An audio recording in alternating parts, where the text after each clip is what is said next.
tarde. Alguém diga aleluia. Alguém diga louvado seja o nome do Senhor. Oh, aleluia. Aleluia. Glória a Deus. Glória a Deus. Boa tarde, irmãos. Que a graça e a paz do Senhor seja no seu coração. Nessa tarde abençoada, que nós estamos reunidos para tocar na presença de Deus. O tema do nosso jejum é na presença, na presença. Nós damos extremo valor ao ambiente onde tem a manifestação da presença de Deus. Não temos interesse de conversar a respeito de Deus sem a presença dEle. É a presença dEle que faz toda a diferença na sua vida. É a presença dEle que aquece o seu coração, que muda as coisas de dentro para fora. Muitas pessoas talvez não estão acostumadas a cultivar a presença, a criar um ambiente para ela. Talvez você não veio de um ambiente que as pessoas valorizavam. Infelizmente, em muitos lugares, em muitas igrejas, as pessoas não se importam muito com isso. E eu não estou falando de emoção. Não sei se você me entende. Não estou falando de algo necessariamente da alma, mas de realmente do seu profundo do seu coração. Eu sou muito ligado nisso, a perceber a presença de Deus. Você vai perceber que se você estiver num culto com o pastor Aloísio, você pode olhar para você ver. O pastor ele chega aqui e ele sempre procura tocar no espírito dele, para tocar no Senhor. Ele está sempre ali. Às vezes ele tem a expressão de fechar os olhos, é um costume nosso. Mas para quê? Para esquecer de tudo, esquecer quem está do nosso lado, desligar do ambiente. Você sabe, a Bíblia diz assim: entra para o seu quarto. Quem já ouviu essa expressão? Fecha a porta. Entra para o quarto, fecha a porta, para você falar com Ele. O que as pessoas não entendem, que isso não é literal. Pode ser, mas o seu quarto pode ser você mesmo. Você pode ser seu quarto. Entra para dentro do seu coração, tranca a porta. Aqui, você pode estar cheio de gente, pode estar no meio de uma multidão, você pode estar no meio de uma multidão. Talvez pode ter uma conferência aqui com 7.000 pessoas. Entra para o quarto, tranca a porta e vai ter comunhão com o seu amado. Isso é uma coisa muito poderosa. Eu não me importa se eu estou no louvor de uma célula com alguns poucos irmãos, ou se eu estou numa conferência enorme. Eu procuro sempre entrar para o quarto, trancar a porta, porque para mim cada momento com Ele é muito poderoso. A Bíblia fala que alguns poucos momentos na presença dEle vale mais do que 1.000 em qualquer outro lugar. Ninguém pode realmente tocar na presença de Deus e ser o mesmo, porque a sua presença é a sua glória. E quando a sua glória nos envolve, quando a sua glória cobre você, sua face é mudada. Lembra quando Moisés vai para a presença de Deus? Ele sobe no monte, ele está ali, e a Bíblia fala que quando ele desce, a face dele brilhava, porque estava resplandecendo sobre ele a glória de Deus. As pessoas percebiam isso. É incrível que a gente sabe quando alguém esteve no quarto com Deus. Já encontrou pessoas que você não sabe explicar, mas você fala: puxa, esse irmão, só de encontrar com ele, a gente percebe algo de Deus na vida dele. A Bíblia fala lá em Atos que os discípulos estavam pregando e Deus estava movendo, e alguns perseguidores fazem uma expressão interessante. Eles dizem: esses homens são incultos. Não é que eles eram analfabetos. As pessoas às vezes não lêem a Bíblia direito. Lá em Israel não tinha analfabeto, porque todo mundo aprendia a ler a Torá, não importa quem.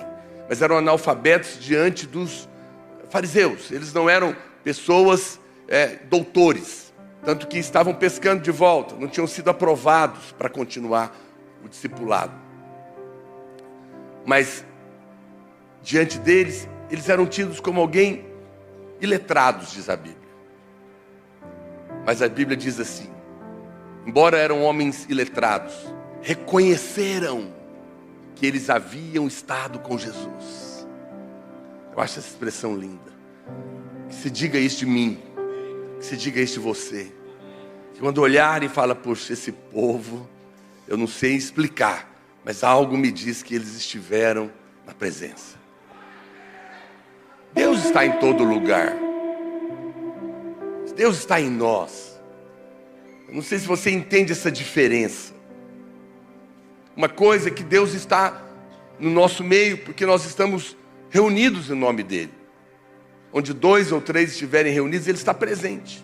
Mas uma coisa é saber que Deus está aqui, mas a outra coisa é saber que Deus está se manifestando aqui. Quando a gente fala de presença, é a manifestação. É quando sai daqui e queima aqui. Você é tocado. Isso é poderoso. E eu desejo que nessa noite, onde a gente está completando a primeira semana do nosso jejum na presença, você possa perceber o toque da presença de Deus. Amém? Pode se assentar. No jejum, nós estamos invertendo. A gente está pregando primeiro. Hoje eu até deixei um pouco mais o louvor. Mas normalmente, a gente vai cantar um pouquinho só. Depois a gente vai pregar. Depois a gente canta de novo. Então procure não atrasar, porque senão se chegar pode ser que a pregação já acabou. De manhã o pastor Luiz está cantando só 10 minutos e prega. Então quem chegou para a palavra, perdeu. E eu quero compartilhar com você, depois a gente vai entregar nossas ofertas e tudo mais, mas eu quero aproveitar esse ambiente. E nós vamos orar também no final. Eu me converti nesse ambiente de valorizar a presença de Deus, como eu disse. Eu dou muito valor nisso. Eu sou muito sensível a isso. Eu chego num lugar, eu chego numa célula, eu chego numa reunião de discipulado. Não é uma questão de julgar pessoas, mas a percepção no meu coração é rápida. Porque aquilo que você dá valor, não é? Você percebe. Se você dá valor, por exemplo, eu não sei quanto a você, quando a gente é novinho, a gente só quer encher a barriga. Depois você vai ficando velho, você começa a apreciar outras coisas da comida. Inclusive a beleza do prato, sim ou não? Só eu, sozinho. Faz diferença um prato bonito, não é? E quando você começa a apreciar até a beleza, aí você encontra um negócio feio, esquisito. Você percebe, porque tem valor, não é? Tem valor. A beleza é algo divino. Por isso que eu sou a favor das irmãs se maquiar. E sou a favor do seu marido pagar maquiagem boa para você. Como diz o pastor Luiz, que você pode chorar e não mancha. Tem essa maquiagem boa assim, que pode chorar que não mancha? É? Então compra dessa. Que aqui na presença você vai chorar às vezes. Eu sou o contrário. Eu acho que tem gente que critica a beleza, mas Deus, tudo que Deus fez é muito belo, não é verdade, irmãos? Os homens não têm muito jeito. A gente precisa tomar banho e as mulheres precisam ficar bonitas. Como diz, o homem veio do barro, por isso que gosta de voltar para a bagunça. Já viu? Até os meninos pequenos é mais sujo que as meninas. As moças, a mulher veio do homem, né? Mas o homem veio do barro. Você tem que ajudar o seu marido a tomar banho. Aleluia. Glória a Deus que os brasileiros são entre os povos mais limpos aí, que gostam de tomar banho. Tem umas nações que vêm estudar aqui, que a gente tem que ensinar eles a tomar banho. Os camaradas fedem, vai tomar banho, irmão. Mas olha para cá. É muito importante que você aprenda a apreciar isso, dar valor nisso. E eu volto a dizer, quando nós falamos dessa relação, dessa presença de Deus, nós não somos viciados em emoções, não estamos falando simplesmente de que só é bom o culto se eu chorar muito. Não é disso. É uma coisa muito subjetiva.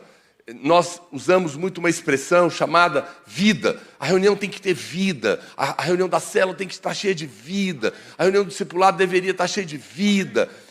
E essa, às vezes, é uma expressão que as pessoas têm dificuldade para compreender ela. Mas quando você sente ela, quando você percebe ela, você começa a entender. É difícil você explicar para quem nunca nadou no fundo, né, a vida inteira só nadou no rasinho, qual que é a experiência de mergulhar. Não é? Se você só nada, você não sabe nadar, e você só sabe brincar na beira do rio, é legal. Mas quem mergulha fala, rapaz, mergulhar é um negócio maravilhoso.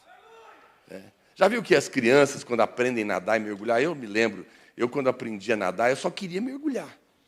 E ficar olhando lá embaixo, porque é um negócio maravilhoso. Aí não queria ficar no raso.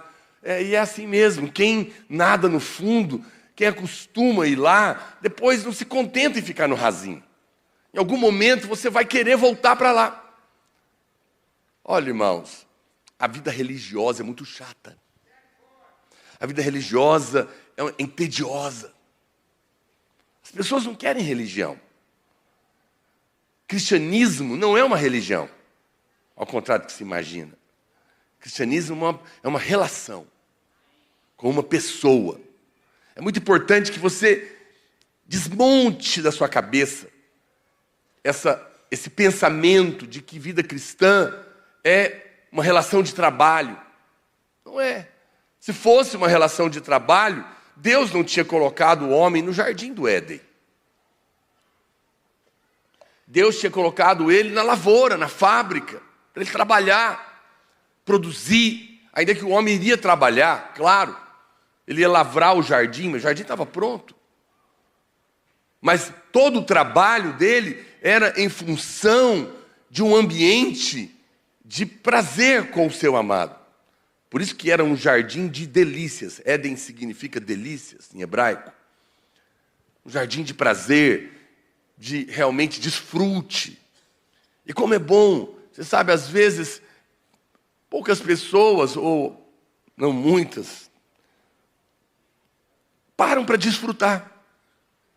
É aquele momento que você literalmente para apenas para estar na presença do Senhor. Desfrutar dele, tocar nele, deixar ele mover ali no seu coração. Às vezes, alguns irmãos estão tentando resolver um problema e a sua oração é uma oração gemida. Né?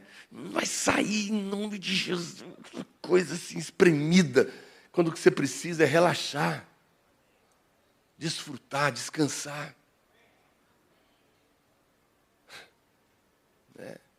Ontem eu estava conversando com o irmão, né? Nosso irmão candidato. Agora posso falar, já acabou a eleição, né? Quem votou, votou. E ele estava um pouco ansioso, normal, né? O candidato a vereador. Não vou dormir. Eu falei, dorme. Você tem que dormir. Não vai adiantar nada você ficar acordado. Descansa. Você precisa descansar na presença do seu pai. O que seu pai tem para você já está feito. Já está resolvido. Quanto mais você descansa, a verdadeira batalha espiritual não é ficar desesperado dando murro no diabo. É se entregar nas mãos daquele que te ama. Deixar ele cuidar de você. Isso enlouquece o inferno. Deixa o diabo endemoniado. Possuído por demônios. Porque você não está dando valor a ele, e sim a quem importa realmente. Quem importa realmente. Nós estamos compartilhando sobre isso. E porque, como eu disse, a vida cristã é essa relação de amor embriagante. Eu acho que não tem fase melhor da vida do que aquele momento que você está apaixonado. Não é? O irmão hoje estava me lembrando aqui, no culto de manhã, um pastor, que eu ajudei ele a casar, quando ele começou a relacionar com que ele estava falando, né, que ele estava, puxa, eu queria ter tido mais, ele viu a minha netinha e falou, não, vontade de ter tido mais um filho, só tenho 2, queria ter tido 3, mas agora já estou com tantos anos, e minha mulher também. Falei, nossa, ele falou, lembra quando eu apaixonei nela, que eu te falei, que eu estava relacionando com a moça? Eu falei, ué, não lembrava. Ele falou, você lembra que o senhor perguntou para mim? Não, o senhor perguntou, você está apaixonado? E eu falei, tô. Ah, falei, então pode casar, porque tem que estar realmente... O casamento é um momento maravilhoso, porque é tão lindo, é tão incrível. É uma coisa assim que o tempo todo você quer dar um jeito de encontrar, de ver. É normal, eu não vou condenar ninguém. É lindo isso, né? Um jovem apaixonado, ele chega aqui no culto, ele já fica assim, procurando, cadê? Será que chegou? Porque o coração faz essas coisas. E você tem um outro ânimo para viver, para trabalhar, para realmente... Vai ficar essa luz na minha cara? Aleluia. Eu não estou enxergando nada. Então, assim, quando você tem paixão, a vida ganha outra cor. Você tem outra disposição. Você é capaz de fazer coisas e planejar coisas que você, sem a paixão, não pensaria. Você quer se arrumar, você quer passear, você quer sair, você quer viver, você quer conversar. Não é? Você conversa, e na hora de ir embora, para despedir, é 1 hora de despedida, na porta. E chega em casa, liga para saber se chegou e conversa outra hora. Não case com alguém que não tem o que conversar com você. Não está apaixonado. Porque pessoas apaixonadas, elas perdem a hora. Conversa, é tanto assunto que eu não sei onde a gente arruma. Não é verdade? O coração está envolvido. A vida está no ar. Isso é maravilhoso. E é isso que você tem que ter em mente. Que isso é a vida cristã. A vida cristã é esse relacionamento embriagante. Todo o tempo. Que eu falei, Deus começa com o homem lá no jardim. Você vai ver que depois é uma relação do noivo com a noiva. Ele vai fazer o primeiro milagre numa festa de casamento. Apocalipse vai encerrar o assunto, dizendo que o noivo vem para encontrar com a noiva. E que o noivo e a noiva, os dois apaixonados, dizem, vem. Então, do começo ao fim, a história está lá. Mas é impressionante como a religião consegue tirar dos nossos olhos esse entendimento. Muitos anos de penitência, muitos anos de merecimento, muitos anos de não estou bem com Deus, muitos anos olhando para você, avaliando a sua performance, muitos anos tentando merecer a bênção, tentando agradar a Deus, sendo obrigado a amar a Deus. Muita obrigação no meio da igreja. Muita cobrança que rouba isso. Nenhum marido. Imagina que uma mulher ou um homem quer que a sua mulher namore com ele por obrigação. Não, ele quer por paixão. Diz que um homem perguntou para o outro, a sua mulher faz amor com você por amor ou por obrigação? Não era assim não. Era por amor ou por... É porque ela... É por amor? Como é que é? Esqueci a piada. Daqui a pouco eu lembro. Se alguém lembrar, me conta. Eu sei que a resposta era assim. A sua esposa faz amor ou por interesse? Ele falou, é claro que é por amor. Eu falei, como é que você sabe? Porque não tem interesse nenhum. Ri, tem que rir, gente. Só os casais riem. Brincadeira, só uma piada. Mas é falso, porque quando tem amor, tem interesse. Amém, irmão? Quando tem amor no meio, ninguém precisa mandar. As pessoas falam para mim, então agora na videira, vocês mudaram? Você não crê mais, pastor, na pregação do preço? Inclusive, vocês têm uma pregação sobre o preço? Tem um preço para servir a Deus, sim ou não? Ou ficar sem comer não custa nada? Para mim custa. Se não custa para você, está criando asa já, né? Está virando anjo. Claro que jejuar custa. Para matar a carne, deixar o espírito mais sensível, intensificar a oração, mesmo com o entendimento de que jejum não é uma troca, não é uma barganha, é uma busca intensa, é um momento de intensificar a oração, de manter... ele tem o seu preço, sim. É claro que ser anfitrião de uma célula eu tenho 2 na minha casa, não tem conversa. Toda semana está todo mundo lá. E as festinhas daquele dia, eu não vou. E ninguém vai. Isso custa. Claro que você recebeu uma série de crianças e os meninos encheram o vaso de pedrinhas, ou derramar Coca-Cola no seu sofá, custa. Eu não discuto essas coisas, não é? Existem muitos preços, mas eu costumo dizer uma coisa muito simples. Quando a paixão começa, o preço termina. Só tem preço até a paixão começar. Porque quem está apaixonado, nada é caro. Lembra aqui do pastor Guilherme, quando ele apaixonou na moça, que ele é casado hoje, ele não tinha dinheiro. Eu lembro que ele comprou um negócio, um colar, o que era? De ouro. Era R$600 o negócio. Mas era aquele buquê, não. Você comprou uma joia para ela, uma correntinha de ouro, um negócio, pagou em sei quantas, está pagando até hoje. Eu falei, Guilherme, mas você não tem dinheiro. Você comprou esse trem caro, parcelado. Mas era caro para mim. Para ele, não. Para ele que não tinha dinheiro, mas que tinha paixão, não custou caro. Está entendendo? Porque é assim que é. A gente calcula as coisas quando não tem paixão. É por isso que muitas mulheres não entendem porque os homens gastam horrores naquele carro. Está apaixonado no carro. Coisa de criança. Vem de lá, né? Essa paixão com os homens, com os carrinhos. Só que vai ficando mais velho, fica mais cara a brincadeira. Mas isso faz parte da vida. E nesses dias, o nosso encargo é que você vai tirando as obrigações e entendendo a relação com Deus, nessa relação de paixão embriagante, de amor. Porque é isso que é a vida cristã.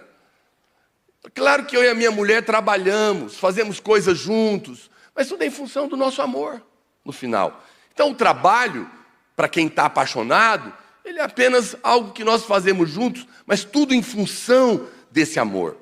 E é interessante que esse amor é visto com muita clareza aqui no livro que nós temos compartilhado nessa primeira semana, do Cântico dos Cânticos. Essa relação ela é muito poderosa e ela nos faz viver uma vida transbordante, porque essa relação do noivo com a noiva é uma relação que aquece o coração. E é por isso que nós damos valor nessa verdade. Eu sei que muitas pessoas vão dizer assim, pastor, agora aqui na videira, Deus não castiga mais. Não castiga. Mas Deus disciplina. Você sabe a diferença entre punição e disciplina? Existe uma diferença muito grande. Nós não dizemos que Deus não disciplina, mas nós dizemos que Ele não pune. A punição é para o bandido. O bandido matou, ele é preso e ele tem uma pena a ser cumprida. Ele foi punido pela justiça. E quando ele paga a sua pena, ele é solto. Então ele pagou a punição. Quem está me entendendo? A disciplina não. A disciplina não tem a ver com a punição de um pagamento de um crime. A disciplina, ela visa o bem do outro. É por isso que a Bíblia fala que Deus disciplina os filhos que Ele ama. Não é que Ele tem prazer, Ele faz para o bem deles. Não é? Então nós temos filhos. Nossos filhos, quando você vai criando seus filhos, você disciplina os filhos. Como disse o pastor Luiz, e eu concordo, e eu louvo a Deus, porque ouvindo ele, eu falo, então estou no caminho certo. Porque lá em casa, pais de verdade não pode ter preguiça de criar filho, porque senão não devia ter filho. E pai que presta, fala muito na orelha deles. Menino errou lá em casa, vai ouvir uma pregação de 1 hora. Senta aí, varão. O cara fica até... Fala, não, e eu questiono, me fala, eu quero ouvir. Eu não tenho preguiça, porque eu tenho que ganhar o coração dele. Essa é a maneira que Deus mais te disciplina, pela palavra. Falando com você. confrontando você com a palavra, chamando você a atenção. Presta atenção, olha o que você está pensando, olha o que você está fazendo, olha o rumo, a verdade diz isso, não é assim. E a gente fala e repete, parece que não está adiantando, mas está. E a hora que é precioso, porque às vezes o filho vai ficar rebatendo, resistindo, mas quando ele cresce, você vai ver ele repetindo você. Porque valeu a pena. Se você é pai e fala na orelha do seu filho, fique em paz, você está certo. Tem que falar mesmo. Porque essa é a maneira correta e principal. Deus tem outras maneiras. Mas, por exemplo, você acha que Deus vai furar seu olho? Porque você errou? Vai quebrar sua perna? Você faria isso com seu filho? Não. Você não ia furar o olho do seu filho. Isso é punição, não é disciplina. A Bíblia fala, quem é o pai? Que se o filho pedir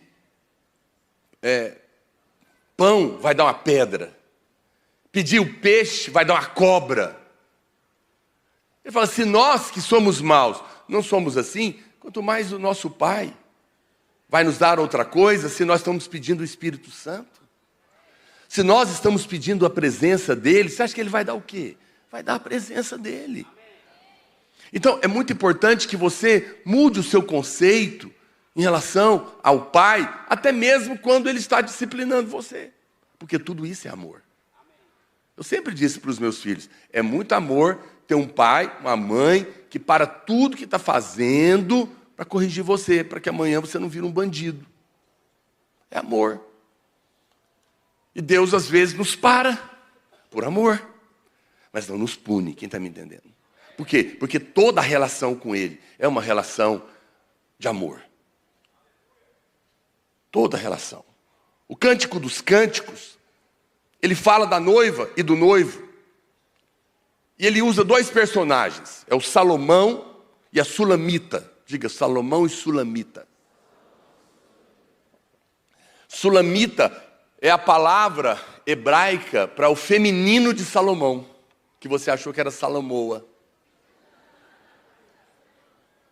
Mas é Sulamita. Então, ele está usando esse casal aqui, não é? E ele é uma história maravilhosa de amor. Essa é uma história, na verdade, na Bíblia as histórias estão aqui para sempre, elas estão nos ensinando coisas espirituais.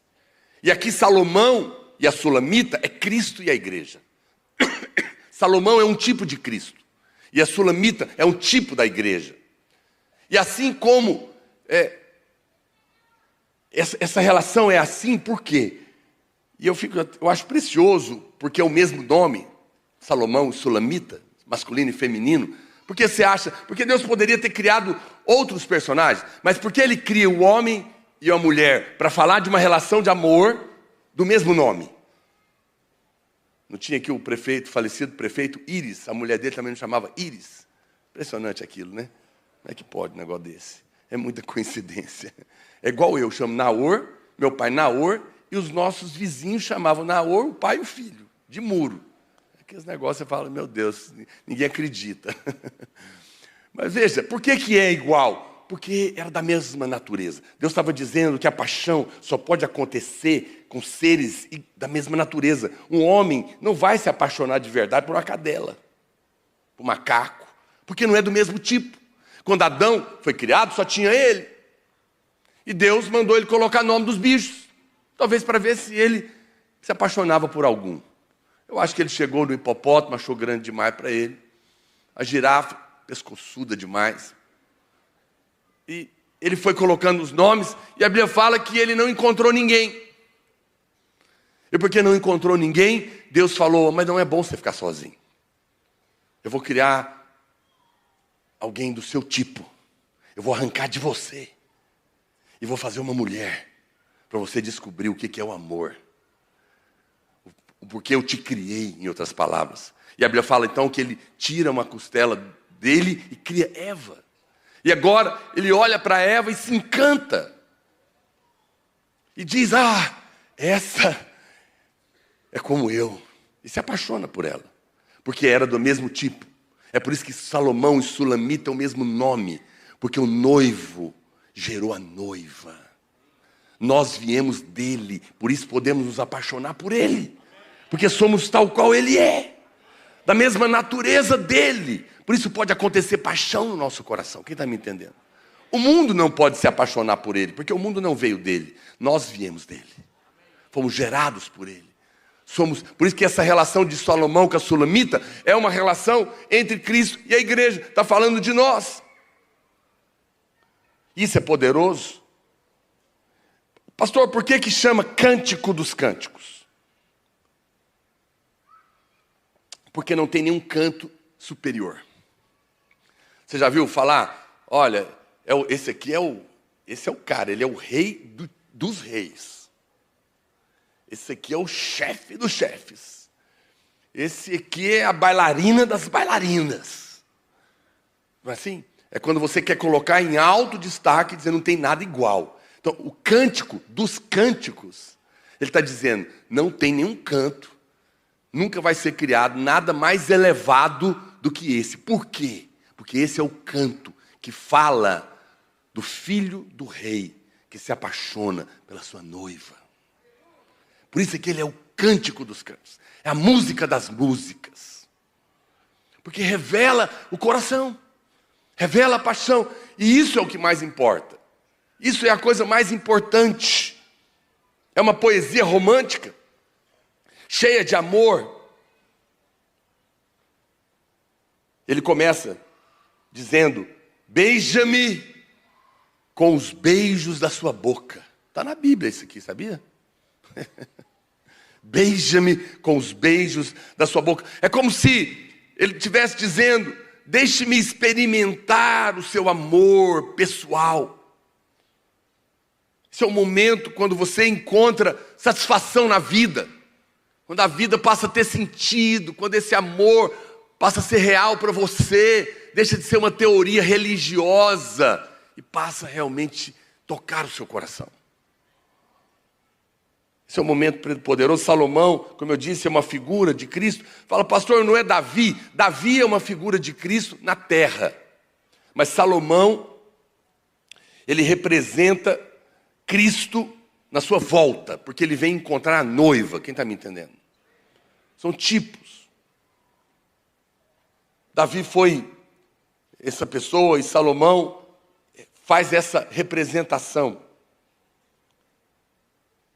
Agora, Cantares é uma canção de amor. E quando Salomão se apaixonou pela Sulamita, se você começa a ver a história, a gente vai andar aqui por ela um pouco. Quantos trouxeram a Bíblia à moda antiga?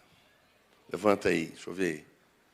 Nós não vamos passar os versículos, então está na moda antiga, esses dias. Use a sua Bíblia de papel. Eu acho que pastor não devia ler a Bíblia. Vou dar uma recomendação aqui para os pastores. Não usa celular para ler a Bíblia em lugar nenhum, nem em festa de aniversário. Pode até usar o iPad, mas celular não, é pequenininho demais. Desvaloriza. Você lê a Bíblia. Não, você lê aqui. Bom, ninguém diz amém, tudo bem. Fica a minha recomendação. É só uma observação minha. Os irmãos concordam? Acho que, né? O meu irmão falou que foi orar com um velhinho no hospital, na UTI. Falou, vou ler um versículo para o senhor. Tirou o celular, falou, não, esse não quer não, meu filho. Eu gosto de papel. Falei, vai mais. Muito bem. Então veja, quando o Salomão apaixona aqui pela Sulamita, é interessante que ele não se apresenta como rei. Se você prestar atenção, ele vem no Cântico dos Cânticos, ele vem como um jovem do campo, como um pastor de ovelha. Por quê? Porque da mesma maneira, o Senhor, quando Ele veio até nós, Ele veio de uma maneira humilde. Foi dessa maneira que Cristo veio. Eu sei que algumas pessoas dizem que Jesus era rico. Não é verdade. Jesus não veio rico. Não veio, ele veio de uma família pobre. Tanto Maria quanto José eram descendentes de Davi. Verdade, eles eram da família real. Eles descendiam de 2 filhos de Davi. Maria descendia de Natã e José de Salomão. Mas no meio desse processo da família real, ou seja, era para ser rico, teve uma maldição no meio de um reinado que eu não vou entrar aqui, chamado Jeoaquim. E então isso empobreceu a família real. Mas depois, é claro, Maria, que é dessa outra linhagem, você vai encontrar na Bíblia uma história das filhas de Zelofeade, que Deus muda essa maldição por causa dessas meninas, e que vai alcançar o Senhor. No entanto, quando Jesus nasce, a família dele era pobre. Por que eu sei disso? Porque naquela época em Israel, quando ia registrar o filho, tinha que apresentar um sacrifício. Os ricos traziam um boi. A classe média trazia um carneiro. E os pobres traziam um casal de rolinhas, que foi o que Maria trouxe. Então, eles eram pobres. Mas quando Jesus nasce, o ouro chega. Os reis trazem o ouro, o incenso e a mirra, que era caríssimo. E foi com esse dinheiro, depois que toda a família e as mudanças e as viagens que eles tiveram, foi financiada. Nasceu pobre, mas quando ele chega, claro que a riqueza vem com ele. Quando ele entra na sua vida, a sua sorte muda. Ele chega na sua pobreza, mas vai te tirar daí. No entanto, era um fato. Jesus vem numa condição humilde na nossa vida. E depois isso vai acontecer. Mas voltando então para Cantares, ele começa no verso, se você está na sua Bíblia aí, Cantares capítulo 1, verso 2, ele diz, a igreja diz a Jesus, o noivo, né? A noiva diz ao noivo, o teu amor é melhor do que o vinho. Interessante que Davi, lá no Salmo 63, verso 3, ele fala que a sua graça, ou seja, o teu amor, que é a sua graça, é melhor que a vida. Ele usa essa mesma expressão. A noiva diz que esse amor é melhor que o vinho. Por quê? Porque o vinho embriaga. O vinho é uma bebida embriagante, que se você beber em alta quantidade vai ficar bêbado. E a Bíblia diz que o amor dele é mais poderoso, mais embriagante, mais delicioso do que o vinho. Porque está falando dessa relação que toma o nosso coração. Depois, mais adiante, no capítulo 4, o noivo se volta para a noiva. E ele diz para ela, quanto melhor é o teu amor do que o vinho. Veja que são palavras preciosas. Um está falando para o outro. Está falando, amor, meu amor, o seu amor para mim embriaga o meu coração. A minha vida ganha cor, ganha cheiro, ganha sabor, muda. E um está falando para o outro aqui. Isso é tão precioso. Agora, essa relação, essa história de amor, é importante a gente compreender ela na Bíblia. Olha, existe uma coisa que nós sempre falamos para os irmãos aqui, uma regrinha, quando a gente vai estudar a Bíblia, que é a regra da primeira menção.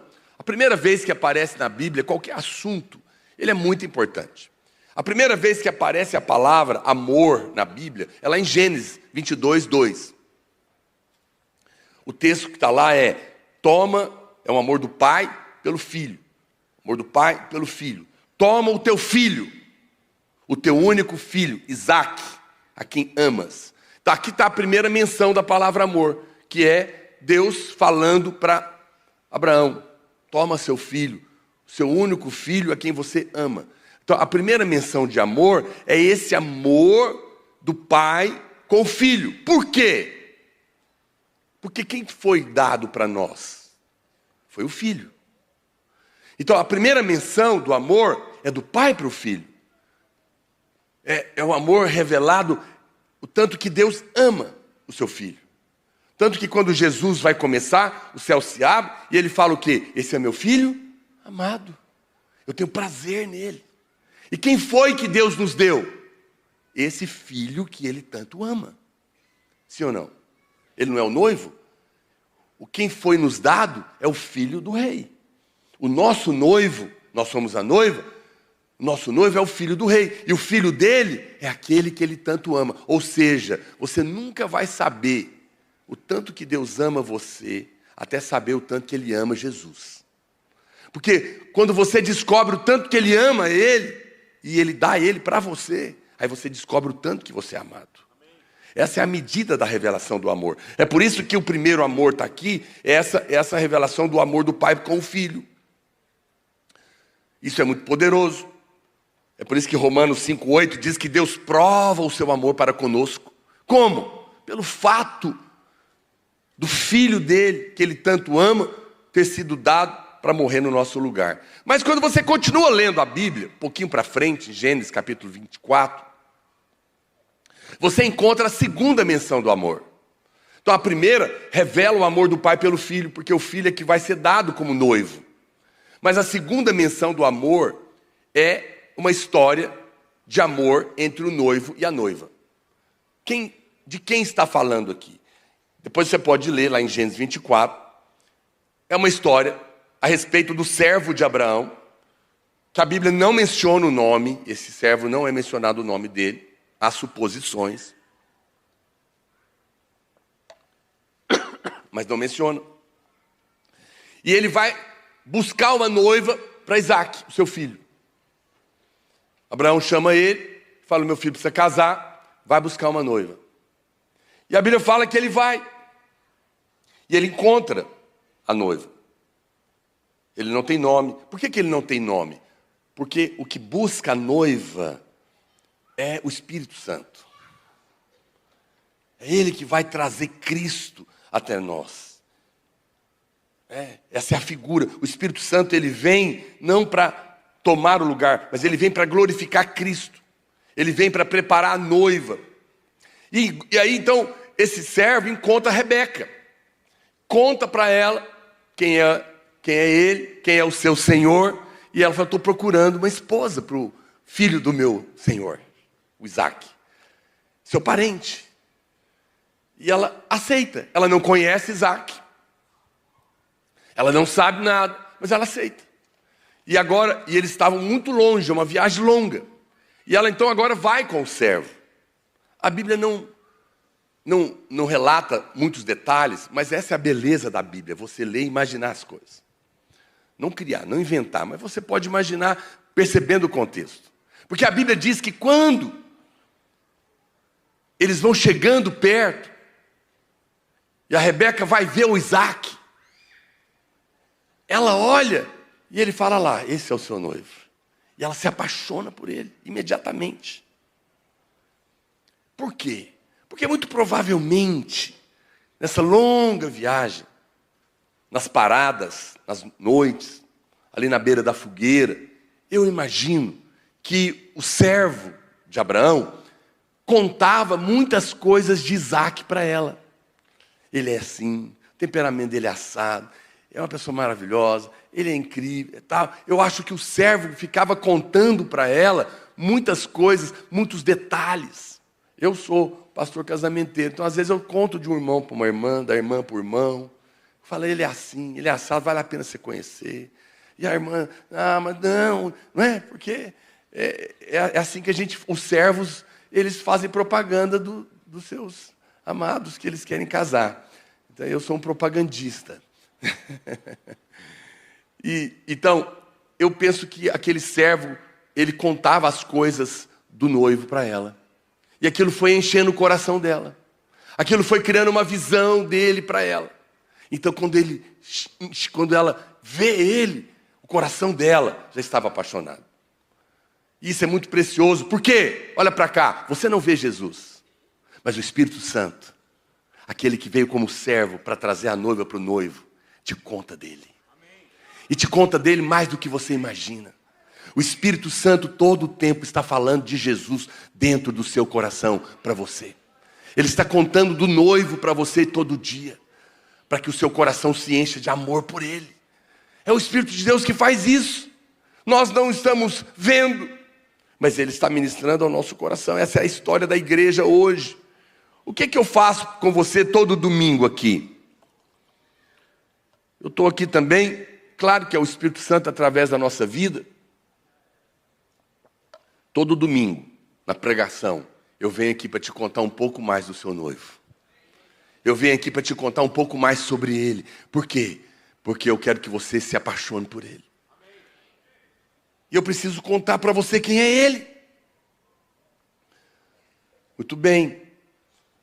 Mas essa relação de paixão, ela é interessante, porque às vezes nós nos envolvemos com tantas coisas, nos distraímos e perdemos a percepção da presença desse amor. E o coração esfria. Eu já vi casais apaixonados esfriarem. Por quê? Porque às vezes o rapaz começou a trabalhar demais e agora já não está tendo tempo para ficar com a moça, para conversar com ela, para ir na casa dela. E esse distanciamento esfria o coração. Eu compreendo muitos casais, eu acompanho. Às vezes o marido tem que trabalhar. É muito complicado quando o marido tem que viajar e ficar... Eu estava orando com meu irmão outro dia, 9 meses que o marido dela tá fora. E o casamento está acabando, claro, porque esfria. Esfria porque não tem a percepção da presença do outro. Essa relação, se ela não for cultivada, ela é um problema, sim ou não, irmãos? Eu sempre, olha, eu dou o meu testemunho para você, como pastor. Muitos casamentos acabam no dia que os filhos vão embora, sabia? Os filhos casam, mudam, casou os meninos tudo. Tem mais ninguém lá. Muitos casamentos acabam. Por quê? Porque o casal viveu a vida inteira em função dos filhos e não cultivou o relacionamento dos dois. E agora tem 2 estranhos dentro de casa. Se você é casado, eu digo para você, é fundamental que em algum momento você deixe esses meninos com alguém e vai ficar com a sua mulher. Diga amém. Pastor, meu menino é pequeno. Irmão, a paixão acaba com as desculpas.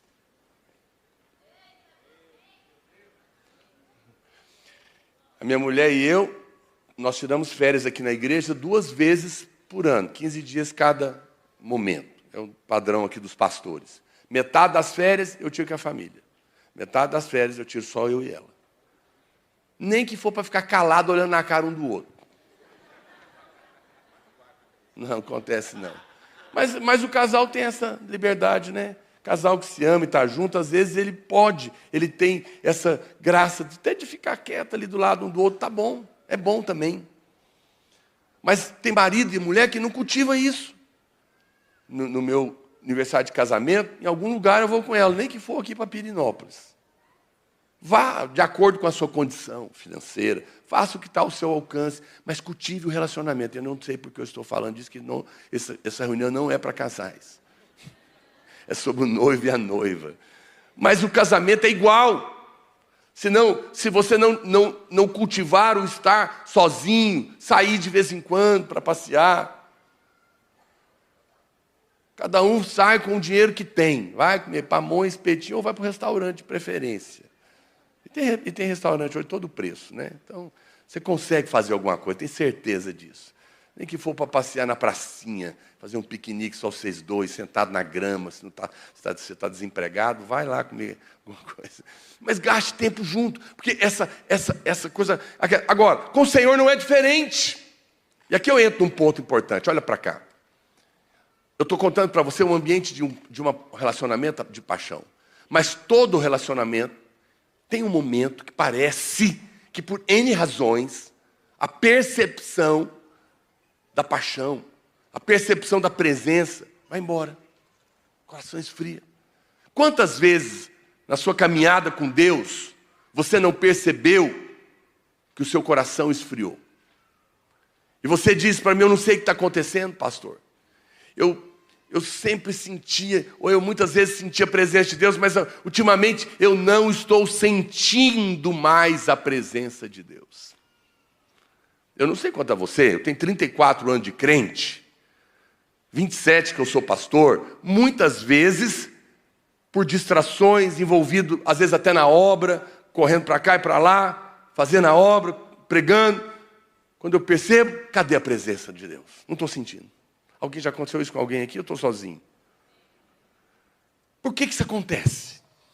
Por que tem horas que na nossa vida que a gente não sente a presença?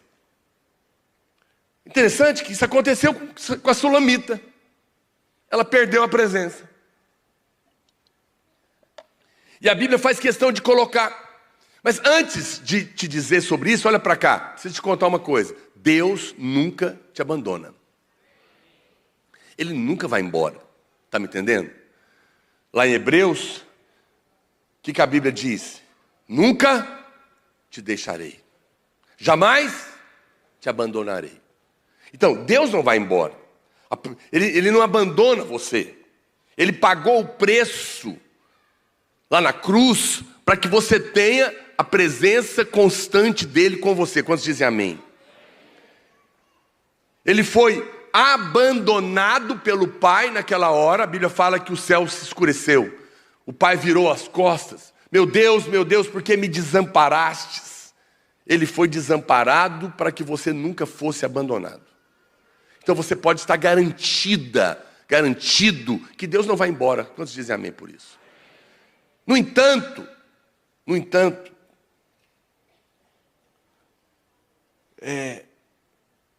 apesar de Deus nunca nos abandonar, às vezes Deus esconde a percepção da sua presença. Quem está me acompanhando? Ele não vai embora, mas por alguma razão Ele deixa a percepção da presença dele escondida. Está lá, mas você não percebe. Está lá, mas você não sente. Isso é uma coisa complicada. Isso já aconteceu com certeza com você e com muitos de nós. E aqui no Cântico dos Cânticos, isso é demonstrado. Interessante. Lá, você pode acompanhar na sua Bíblia, se você quiser abrir Cântico dos Cânticos, capítulo 5, verso 2. A mulher, a sulamita, ela está dormindo. Ela já está deitada, está na cama. E a Bíblia fala que o noivo chega e convida ela para abrir a porta. Olha o que diz. Eu dormia. Cantares 5:2. Eu dormia, mas o meu coração velava. Eis a voz do meu amado que está batendo. Abre-me, minha irmã, querida minha, pomba minha, imaculada minha. Porque a minha cabeça está cheia de orvalho e os meus cabelos das gotas da noite. Mas ela já estava deitada e ele chegou, bateu na porta e falou: minha querida, abre a porta. Só que ela não quis abrir. Olha o que ela fala. O verso 3. Eu já despi a minha túnica. Já tirei a roupa. Eu estou de pijama. Vou ter que vestir de novo. Eu já lavei meus pés. Vou ter que vai sujar de novo, porque naquela época tinha terra lá. Ela falou: eu já tomei banho, eu já estou deitado, eu já dormi, eu já estou dormindo. Vou ter que me levantar, vestir de novo, vou sujar o pé novamente. Ela recusa, impressionantemente, ela recusa a presença do noivo. Ele está querendo ter comunhão com ela, bate na porta e ela se nega a abrir. Impressionante, ela não corresponde a esse amor. E aí o verso 4 diz assim: o meu amado meteu a mão por uma fresta e o meu coração se comoveu por amor dele. Uau! Olha o que está acontecendo. Você consegue imaginar a cena? Ela está deitada, já pronta para dormir, e ele chega. Ele fala: abre. Ela fala: não, eu já estou de pijama, vou dormir. Aí a Bíblia fala que na hora que ele coloca a mão por dentro da porta, o coração dela esquenta de novo. Lembra que eu estou falando de Cristo e a igreja. Às vezes, por preguiça, por sono, por se envolver com outras coisas dessa vida, está cansado, seu coração perde a percepção. Sabe, na hora que volta a esquentar, é na hora que você vê a mão do noivo. Porque quando ele te mostra os cravos, ele mostra o amor que ele tem por você. E quando você vê o amor de Deus, quando você lembra o que ele fez por você, lá na cruz, por amor, o seu coração esquenta de novo. É por isso que todos os domingos você vem para cá, para a gente falar desse amor para você, para mostrar a mão do noivo por você. E aquela hora, a Bíblia fala que quando ela encontra e ela vê a mão do noivo pela porta da fresta, o coração dela se esquenta de novo. Foi reacendido. Vamos continuar lendo aí, a Bíblia fala que ela vai abrir a porta. Mas olha o que acontece. Isso aqui é um filme de romance. O homem gosta de filme de luta, né? Minha mulher me faz assistir filme de romance. Eu assisto com ela. Olha o verso 5. Levantei-me para abrir ao meu amado, porque agora o coração estava quente. As minhas mãos destilavam mirra, e os meus dedos, mirra preciosa, sobre a maçaneta do ferrolho. Abri ao meu amado, mas ele já se retirara e tinha ido embora. Puxa vida, que coisa, ele tinha ido embora. A minha alma se derreteu, quando antes ele me falou. Busquei-o e não achei. Chamei e ele não me respondeu.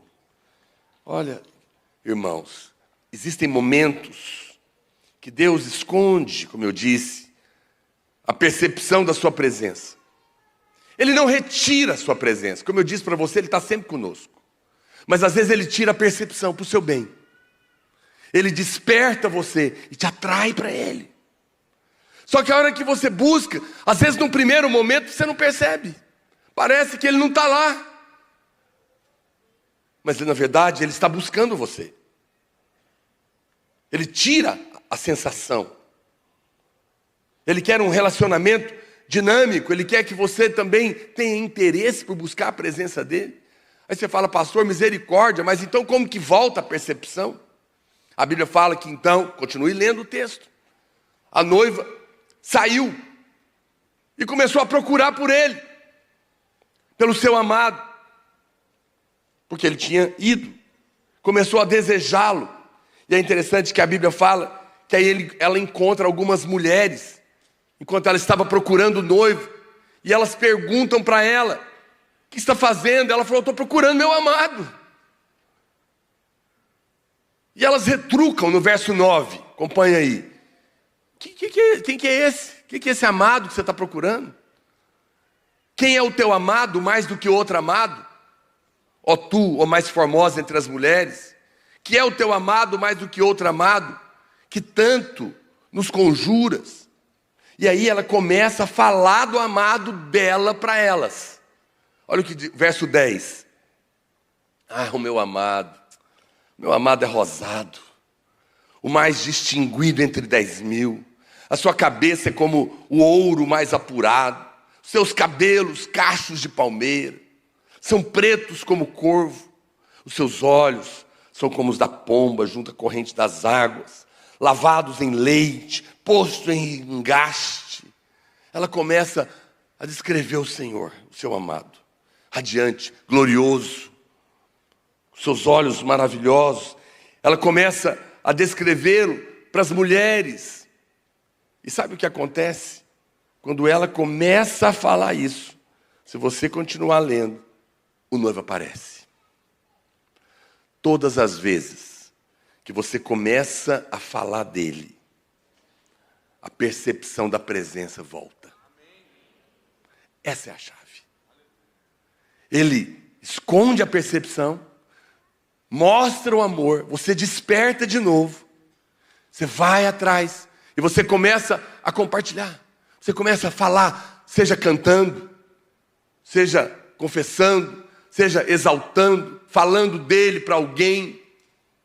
E quando você começa a falar dele, você começa a sentir de novo a presença dele. Essa é a história linda que está aqui em Cantares, que você pode perceber, que você pode cantar, que você pode contar para as pessoas. Muitas vezes, nesses 34 anos, como eu te disse, por N razões, eu também perdi essa percepção. Mas eu vou ser honesto com você. Eu tenho alguns motivos pelos quais hoje eu faço, você sabe, muitos aqui me acompanham, faço um devocional todo dia de manhã, 8 horas, no meu Instagram. Convido você para fazer comigo. Eu faço por uma série de razões, mas eu tenho que ser honesto diante de Deus.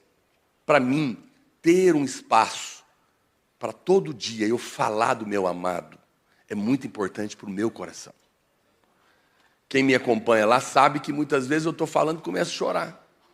Por quê? Porque eu sinto a presença de Deus lá no meu escritório ou na minha casa, onde eu estou fazendo a live. Eu sou tomado pela presença dEle.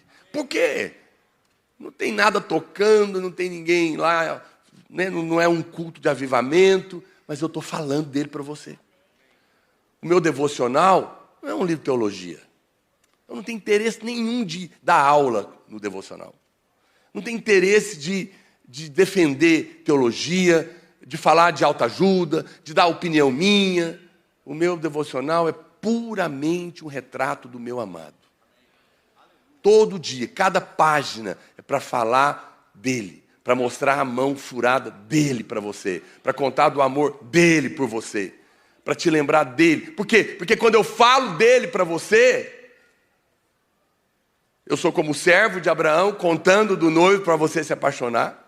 Eu sou como o servo mostrando a mão dele. Só que quando eu falo dele, eu também sou a noiva falando dele para as mulheres que estão me perguntando dele. E quando eu falo dele, ele aparece. Então eu tenho que falar todo dia. Sou interesseiro. Eu estou te ensinando. Fala você também. Ouve sobre ele. Fala sobre ele. E o seu coração vai estar aquecido. Olha, irmãos, a vida é tão curta. Olha para cá, por favor, preste atenção. A vida é muito curta, cheia de muitas tribulações. Por que desperdiçar os poucos dias vivendo com o coração frio? Não vale a pena. O que vale a pena é viver a vida com o coração quente. Mas o verdadeiro calor do coração é a paixão por Ele. Tudo mais é passageiro, é fugaz, passa. Mas quando é com Ele, a vida ganha outra cor. Eu falo na presença do Espírito Santo, irmãos. Ontem eu estava lá na minha casa de tarde. A minha mulher estava viajando, foi pregar em Rio Verde. Não tinha ninguém lá, os meninos não estavam lá. Só estava eu. Não tinha... E olha, eu tinha um monte de coisa, estou escrevendo um livro para os homens em dezembro, ore por mim, está muito difícil, muita resistência, impressionante. Aí eu falei, você quer saber, eu vou parar tudo, não vou fazer nada. Sentei lá no meu escritório, liguei uma música, falei, vou ficar aqui com o Senhor. E vou ficar aqui desfrutando da presença dEle. Tantos pedidos, né? Tantas fichas preenchidas. Nada de errado, eu tenho todas, e acho que você tem que ter também. Restituição, pedidos, alvos, sonhos. Acho que Deus se agrada com tudo isso. Mas acredite em mim, naquele momento em que eu paro tudo e fico ali desfrutando da presença de Deus, Ele veio ali no meu escritório, eu fui tomado da presença dEle, comecei a chorar tanto, tão forte a presença de Deus. Meu Deus do céu, eu falo, Jesus poderoso, quando a sua presença vem, é um prazer tão indizível que tudo mais perde o sentido. Tudo. Eu não estou ao te dizer isso, eu não quero que você fica achando. Eu volto a dizer, eu acho que é de Deus pedir as coisas para o Senhor. E eu peço. Eu desfruto das coisas aqui também. Eu só estou te chamando para experimentar algo mais poderoso. E você vai ver. Porque às vezes a gente tem tudo. Eu e minha mulher, a gente sempre tem um sonhozinho a mais lá em casa. Eu falei, isso é bom, amor. Porque você tem tudo de uma vez, e aí? Perde a graça. Deixa Deus ir nos dando devagar.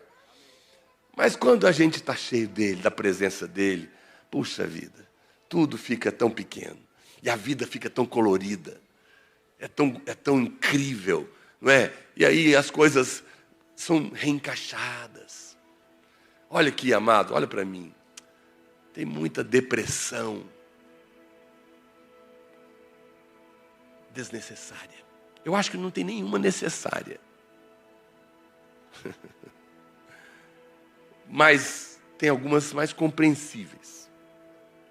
Mas muitas, que nem quando eu falo desnecessária, porque assim, para quê? Para que você está deprimido por causa de dinheiro? Parece que você está com depressão porque está achando que ninguém te ama. Porque você está achando que você está com depressão porque a sua vida parece que não faz sentido. Porque você está com depressão porque você está se sentindo vazio. Descubra essa paixão.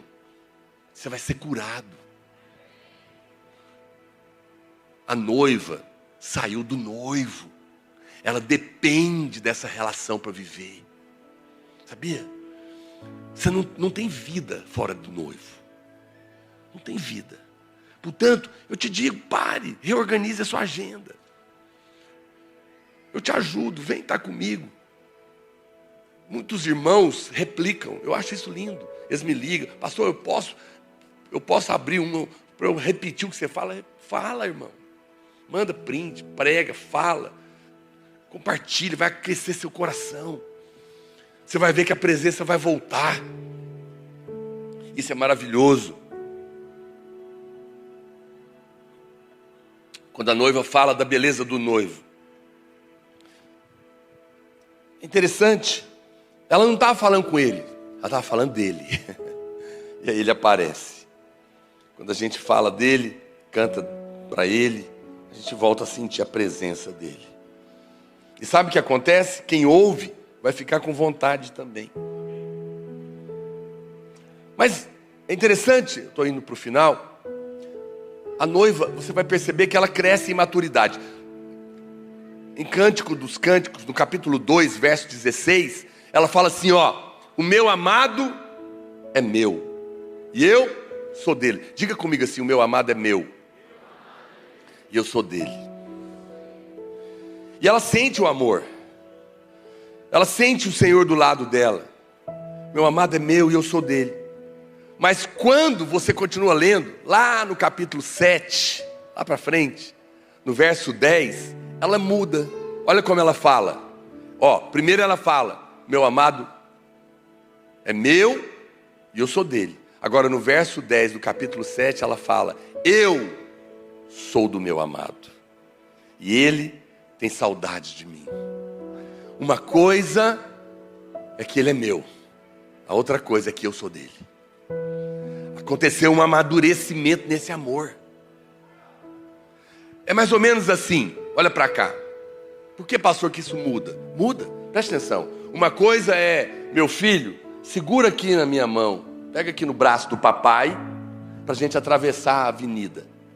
Ok? Ele sente uma certa segurança porque ele está pegando no meu braço. E a gente vai atravessando. Mas ele pode soltar. Ele pode tirar a mão, sim ou não? E aí, um carro pode atropelar. E às vezes ele não vê, o carro pode atropelar ele. Mas a outra coisa, então, quando ele está pegando no meu braço, eu sou do meu amado. Mas quando eu falo, não, você não vai pegar no meu braço, não, eu vou segurar a sua mão. Quando o pai segura a mão do filho, e um carro vem, ele puxa o menino, porque está na mão dele. Quando você ama o Senhor é bom, mas quando Ele ama você é mais poderoso. É mais poderoso, é mais forte. Eu sou do meu amado. O meu amado é meu, é bom, mas quando eu sou dele, é mais forte. Essa mulher, à medida que você medita no Senhor, esse amor se torna mais sólido no seu coração. A última frase é melhor. Segurança não é amar a Deus, é saber que Ele ama você. Saber que a presença dEle está com você. Essa é a segurança. A nova aliança, ela te dá segurança. Qualquer pregador, qualquer pastor que prega e tira sua segurança, não é de Deus. Porque a nova aliança é o amado tendo você nas mãos dele e te fazendo sentir seguro. É pelo fato de você vir aqui todo domingo e eu te lembrar que você é amado por ele, que você tem segurança. Quando nós falamos dele, nós não apenas tocamos nele, nós somos tocados por ele. Portanto, eu quero te fazer um apelo nesses dias. Olha para cá. Nós estamos evangelizando. Nós queremos, no mundo todo, levar 100 mil pessoas para o encontro. Aqui em Goiânia, nosso alvo é 10 mil pessoas, mas quase 10 mil no interior. Mas não só nessa campanha. Eu quero te ensinar algo a partir dela, para sempre. Não fale de teologia. Fala do seu amor pelo seu amado e do amor dele por você. As pessoas não estão interessadas em teologia. Não fique preso em conhecimento. Eu vou te falar uma palavra, uma frase importante, presta atenção. O amor é mais importante do que o conhecimento. O amor é mais importante do que o conhecimento. Você pode saber muito sobre alguém, mas é a paixão por ele que muda a sua vida. É o amor que toca o coração das pessoas. Nós não fomos chamados para dar curso de teologia por aí. Não fale de teologia, fale do seu amado, fale da sua experiência com ele. Quando você fala teologia, as pessoas querem discutir, é ou não é? Não creio na perca da salvação, não perde a salvação, perde a salvação. É tanta discussão. Teologia é discussão, opiniões. Não fale de teologia, fale da sua experiência. Fale como ele mudou sua vida. Conta como sua vida estava no buraco e ele te tirou de lá. Como ele te arrancou da depressão. Conte o dia que ele encheu seu quarto, sua casa, seu carro. Conte como ele tocou você no encontro. Quando você conta a sua experiência, as pessoas se calam. Porque é a sua experiência. Eu sei, pastor, mas nós somos uma igreja de ensino. É verdade. Ensinar a palavra, ter revelação da palavra é muito importante para ter uma fé sólida. Não discuto isso. Mas é a experiência do amor que muda a vida das pessoas. Conte da sua experiência. Conte para as pessoas do seu amado. Conte como você foi tocada por ele. Isso toca o coração delas. Isso encerra as discussões teológicas. Eu me lembro uma época da minha vida, como pastor, eu invoquei nesse trem de teologia. Aí eu fui lá na feira em São Paulo, comprei um monte de livros, comprei um negócio de Romanos desse tamanho assim, ó, devia ter umas 20 mil páginas. Comecei a conversar disso com o pastor Aloysio.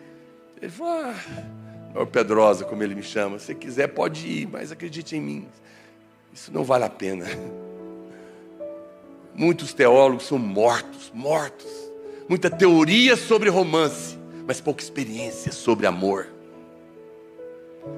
Que adianta ter a cabeça cheia de letras com o coração vazio de fogo, de paixão. O que não toca você não toca ninguém, mas o que queima em você queima nos outros, contagia. Você já viu que a maneira da gente, qual que é a coisa que mais faz a gente chorar? É ver o outro chorando. Se alguém chorar perto de mim, eu choro mesmo. Eu choro até em velório de gente que eu não conheço. Mas eu choro também quando eu vejo um casal apaixonado. Eu tenho um livro que eu escrevi para os solteiros, para ajudar eles a casarem, e lá eu coloco uma pesquisa que foi feita na porta de cartório.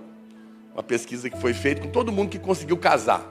E eu cruzo informações para ver o que tem em comum. E uma coisa interessante é que quem anda com gente que está casando, casa mais fácil.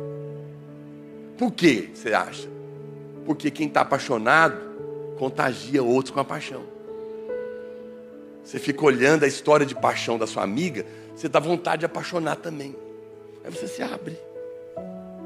Aí a dica. Porque é assim que é. E nesses dias, é isso que eu quero que você cante, que você conte. Nós somos testemunhas. Não falamos de teologia, falamos de experiências. Outro dia uma irmã procurou o pastor Aloysio. Nós, aqui na nossa igreja, a gente não brinca com pessoas solteiras que estão sentindo solidão e querem se casar. A gente entende a sua dor e a gente ora com seriedade sobre isso.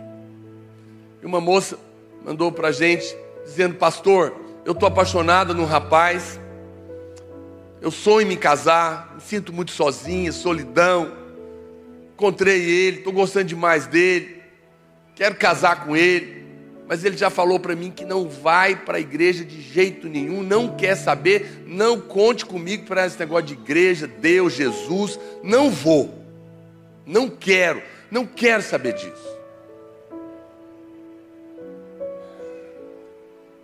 Eu compreendo. Nós falamos para ela, irmã, entendo sua dor, entendo seu desespero, sua solidão, compreendo. Mas eu vou te dar um conselho. Não case com alguém que não ama o seu amado.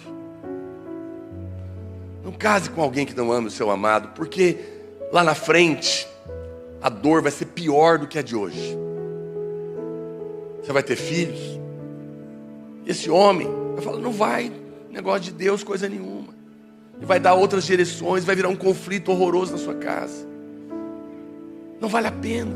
Deus vai te dar uma pessoa que o ama. Porque quem ama o amado, vai amar você também. Porque só pode amar quem é amado. Esse homem não conhece o amor de Deus. Ele não pode amar uma mulher de verdade. Porque o amor é uma pessoa.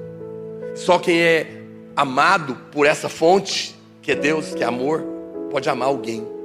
Quando você acessa o amor, quando você toca nessa fonte de amor que é Ele, esse amor é derramado, você é amado, aí você ama Ele e ama as pessoas também. E aí você pode verdadeiramente amar uma pessoa para se casar. É muito importante. Olha, eu vou dizer mais. Por que eu estou falando isso? Porque nós estamos convidando as pessoas para conhecer o amor de Deus. E muitos irmãos falam, pastor, mas a pessoa não quer. Passa para frente. Não fique gastando tempo demais com quem não tem interesse no seu amado. Então você não foi enviado para aquela pessoa. Talvez outro será. Talvez outro será. Não você. Fale dele para aqueles que querem ouvir. Aquelas mulheres lá de Cantares estavam interessadas no amado da Sulamita. Deus vai mandar as mulheres de Cantares, quem lê, entenda, seja homem ou mulher, Ele vai mandar as mulheres, entre aspas, de Cantares, para ouvir do seu amado. E quando essas pessoas chegarem perto de você, fale da sua experiência de amor com Ele para elas. Essas vão se converter. Essas vão ser atraídas por esse amor. Os que não querem, vão para frente. Talvez em outro momento, com outra pessoa, ele vai querer. Mas agora, dedique-se a falar desse amor para quem está querendo ouvir dele. Quem está me entendendo, diga amém. Sempre tem as mulheres de Cantares que querem ouvir. Comece pelo amor. Não comece pela teologia. Porque o amor é mais importante que o conhecimento. O amor fala da experiência. Fique de pé. Deixa eu te falar a última coisa. Eu vou te dar a última prova sobre isso. Eu vou te mostrar que o amor é mais importante que o conhecimento. Eu vou te mostrar que a experiência do amor é mais importante que a teologia. Olha para cá, preste atenção. Jesus morreu, pagou os nossos pecados, não tinha pecado sobre Ele. Ele ressuscita em glória, e Ele está indo para o céu. Mas no meio do caminho, um discípulo está chorando. Está chorando por paixão. É uma mulher. Ela chama Maria. Não era nenhum dos 12. Era uma mulher. Uma mulher que tinha sido muito pecadora. Uma mulher que tinha tido demônios. Maria não sabia nada de teologia. Nada. Ela era alguém que não conhecia as coisas. Mas ela encontra alguém, ela acha que é um jardineiro, E ela fala onde colocaram ele. Ela estava tão embriagada que ela fala: me fala cadê ele que eu vou levar ele. Ela estava disposta como uma mulher a carregar o corpo de um homem. Tamanha era a paixão do coração dela. Esse homem que está falando com ela é o Senhor, né? Num primeiro momento, ele fala, Jesus aparece e fala: mulher, por que você está chorando? Na Bíblia, essa expressão mulher é uma expressão carinhosa. E ela fala: é porque levaram o meu Senhor, levaram a razão da minha vida. Eu não sei aonde colocaram ele, eu estou procurando ele. Quando ela fala isso para ele, ele chama ela pelo nome. Ele fala: Maria, sou eu. Ele revela a presença, porque ali encontrou um coração que não estava preocupado com teologia, mas estava tomado de paixão. Quando você vê os cravos, o seu coração esquenta de novo. Quando você fala dele ou ouve falar dele, o coração esquenta. Você sai para procurar. E quando você sai para procurar, como Maria saiu, a presença volta.